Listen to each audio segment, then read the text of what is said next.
Hello everyone, today we are going to solve question number 4.21 from Fundamental of Electric Circuit by Alexandra and Sedico.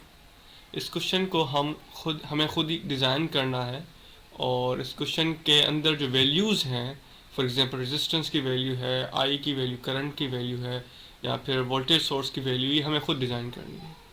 तो इस सवाल को solve करने के लिए ये हर शख्स, हर स्टूडेंट की अपनी चॉइस होगी कि वो क्या वैल्यूज़ रखता है इसके अंदर। ये सर्किट और ये क्वेश्चन देने का मकसद ही ये है कि आपकी जो सोर्स ट्रांसफॉर्मेशन का कॉन्सेप्ट है वो क्लियर होना चाहिए। तो इसके लिए मैं अपने हिसाब से सॉल्व करना शुरू कर देता हूँ। तो सबसे पहले मैं कहता हूँ कि 12 वोल्ट है। मैंने कहा कि इस वोल्टेज सोर्स को 12 वोल्ट का नाम दिया और इसको मैंने 6 ओहम का नाम दिया और इसकी वैल्यू मैंने रख दी आपकी 3 ओहम और इसी तरह से मैंने करंट सोर्स की वैल्यू रख दी 2 एम्पेयर्स। ये वोल्टेज में है, ये ओहम है और ये भी ओहम है। तो इसको भी सोर्स ट्रांसफॉर्मेशन के जरिए सॉल्व करना है। सोर्स ट्रांसफॉर्म में क्या करते हैं, हम सोर्स को ट्रांसफॉर्म करते हैं भाई। इसके अंदर लास्ट प्रीवियस वीडियो है 4.20 जो कि सोर्स ट्रांसफॉर्मेशन का पहला क्वेश्चन था। मैंने उसके अंदर काफ़ी डिटेल में बताया है कि सोर्स ट्रांसफॉर्मेशन होती क्या है और किस तरह से होती है, और ये नॉर्मली लीनियर सर्किट्स में होती है, उसके अलावा नहीं। तो देखें, मुझे सोर्स ट्रांसफॉर्म करनी है। मैं सबसे पहले क्या करता हूँ कि इस करंट सोर्स को जो है ना वोल्टेज सोर्स में तब्दील करता हूँ। वही simple V equals to I R चाहिए होगा, तो मैं कुछ सर्किट इस तरह से बनेगा मेरा। अच्छा, दूसरी बात देखिए, मैंने लास्ट वीडियो में कहा था कि करंट सोर्स के सामने वाला रेजिस्टेंस जो पैरेलल में होगा, अगर पैरेलल में होगा कोई रेजिस्टर, डायरेक्ट पैरेलल में होगा, मतलब इसके बाद फॉर एग्जांपल ये आपके पास करंट सोर्स है, तो इसके फौरन बाद पैरेलल में कोई रेजिस्टेंस है, तो ही वो करंट सोर्स आपके वोल्टेज सोर्स में ट्रांसफॉर्म हो सकती है। तो बहरहाल अभी हम करके दिखाते हैं आपको दोबारा। तो यहाँ पे अगर मैं बात करूँ तो ये मेरे पास 6 ओहम का रेजिस्टेंस,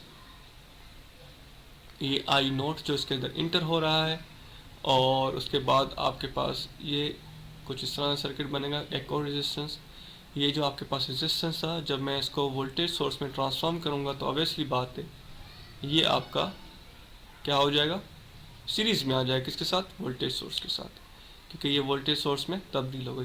साइन जो है मैं डिपेंड करता है आपकी करंट सोर्स की करंट की डायरेक्शन में। करंट की डायरेक्शन जिस तरफ होगी उस तरफ पॉजिटिव और बाकी जगह पे negative.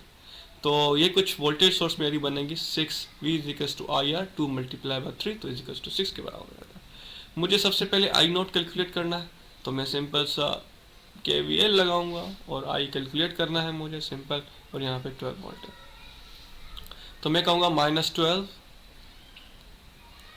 Plus 9 I naught plus 6 is equal to 0। ये 9 आई नोट इन दोनों का सम है, 6 प्लस 3, क्योंकि सीरीज में है तो 6 प्लस 3 9 हो जाते हैं। और KVL कहता है कि sum of all sources in a single loop are is equal to 0। तो मैंने वही किया है यहाँ पर। तो फिलहाल जब आई नोट के लिए इसको मुकम्मल सॉल्व करूँगा तो आई नोट इज इक्वल टू आपके पास आ जाता है 0.666 एम्पेयर्स। ठीक है जनाब, तो मुझे तो कैलकुलेट करना है वी नोट। आई नोट जो यहाँ पे अननोन था वो भी कैलकुलेट कर लिया, उसके बाद वी नोट कैलकुलेट करना है। ये अंडरस्टैंडिंग के लिए क्वेश्चन था, ये आप खुद डिज़ाइन करने के लिए, आपके खुद की एबिलिटी को इन्हांस करने के लिए था।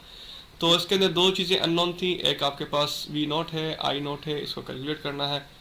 तो मैं क्या करूँगा, इस पूरे सर्किट को दोबारा करंट ट्रांसफॉर्मेशन का इस्तेमाल करूँगा। कैसे करूँगा आइए देखते हैं। मैं क्या करूँगा, ये जो आपके पास रेजिस्टेंस है इस वोल्टेज सोर्स के साथ सीरीज में, मैं दोबारा बताता जाऊँ, करंट सोर्स के अंदर पैरेलल में होनी चाहिए और वोल्टेज सोर्स के अंदर रेजिस्टेंस का सीरीज में होना लाजमी है।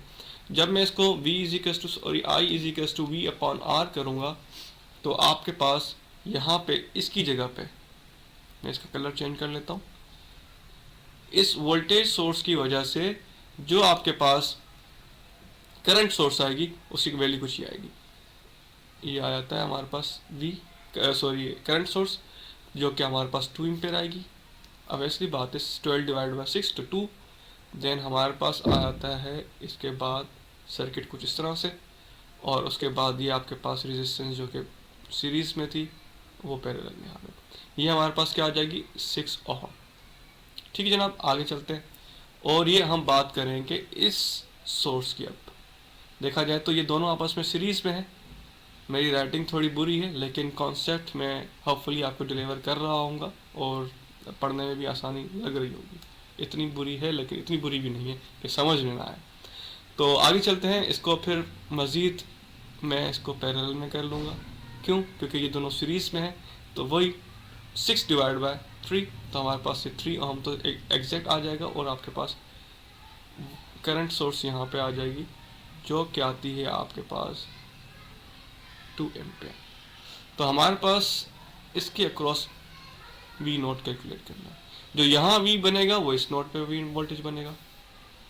तो क्या मैं नोडल एनालिसिस लगा सकता हूँ? बिल्कुल लगा सकता हूँ, क्योंकि मुझे सबसे पहले आई नोट ये रहा यहाँ से गुजरता हुआ, उसके बाद मैं कहूँगा कि यहाँ से एक और करंट गुजर रहा है जिसको मैं नाम दे देता हूँ I1 का, और एक और करंट गुजर रहा है जो कि यहाँ से इस तरफ डायरेक्शन में जा रहा है जिसको मैं नाम दे देता हूँ I2 का, और इसी तरह से आप कहेंगे कि एक करंट इस डायरेक्शन में जा रहा है जिसको मैं I3 का नाम दे देता हूँ। तो नोडल एनालिसिस क्या कहता है? KCL जिसको हम कहते हैं किरचॉफ करंट लॉ, के sum of all currents equals to 0, entering और leaving currents are equals to 0। तो हम यहाँ पे सिंपल वही कानून लागू करेंगे, अप्लाई करेंगे।